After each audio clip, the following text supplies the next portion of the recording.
الفضل YouTube channel میں آپ کا استقبال ہے۔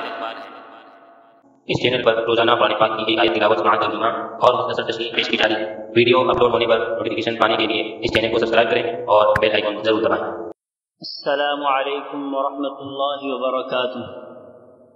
میرے دینی و ایمانی بھائیوں اور بہنوں، سورہ مائدہ آیت نمبر 95 پیش خدمت ہے۔ اعوذ باللہ من الشیطان الرجیم، یا ایہا الذین آمنوا لا تقتلوا الصید وانتم حرم ومن قتله منكم متعمدا فجزاء مثل ما قتل من النعم يحكم به ذوى عدل منكم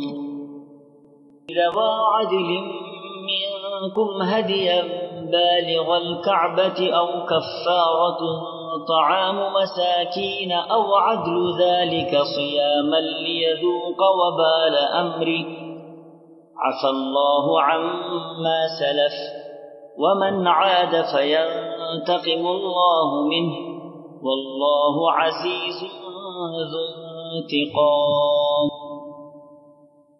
اے ایمان والو، وحشی شکار کو قتل مت کرو جبکہ تم حالت احرام میں ہو، اور جو شخص تم میں سے اس کو جان بوجھ کر قتل کرے گا تو اس پر فدیہ واجب ہوگا جو کہ مساوی ہوگا اس جانور کے جس کو اس نے قتل کیا ہے، جس کا فیصلہ تم میں سے دو معتبر شخص کر دیں، خواہ وہ فدیہ خاص چوپایوں میں سے ہو جو نیاز کے طور پر کعبے تک پہنچایا جائے، اور خواہ کفارہ مساکین کو دیا جائے، اور خواہ اس کے برابر روزے رکھ لیے جائیں تاکہ اپنے کیے کی شامت کا مزہ چکھے۔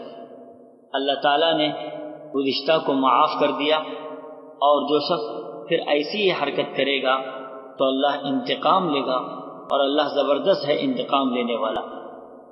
حضرات، یا ایہا الذین آمنوا لا تقتلوا الصید وانتم حرم، اے ایمان والو، حالت احرام میں شکار نہ مارو۔ سابقہ آیات میں آپ نے سنا تھا کہ شکار کے سلسلے میں مومنوں کی آزمائش ہو رہی تھی۔ اس آیت میں تاکیدی حکم ہے کہ حالت احرام میں شکار بالکل نہ کرو۔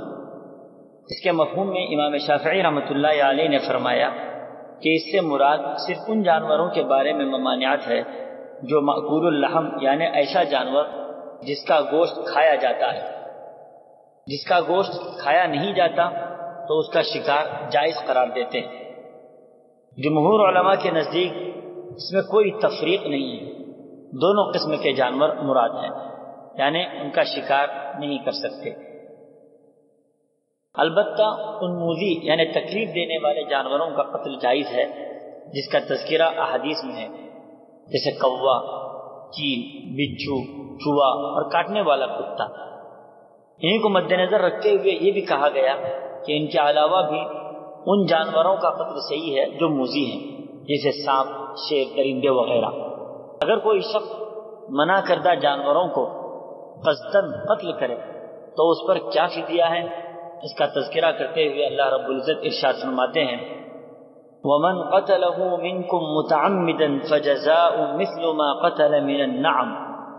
اگر تم میں سے کوئی جان بوجھ کر ایسا کر گزرے یعنی شکار کرے تو جو جانور اس نے مارا ہے اس کے برابر ایک جانور وہ فدیہ کرے گا، یعنی جس قد و قامت اور جس نوعیت کا جانور شکار کیا ہے اسی کے مثل فدیہ دینا ہوگا۔ اگر مثل نہ ملے تو اس کی قیمت بطور فدیہ مکہ کے فقراء و مساکین پر تقسیم کیا جائے گا۔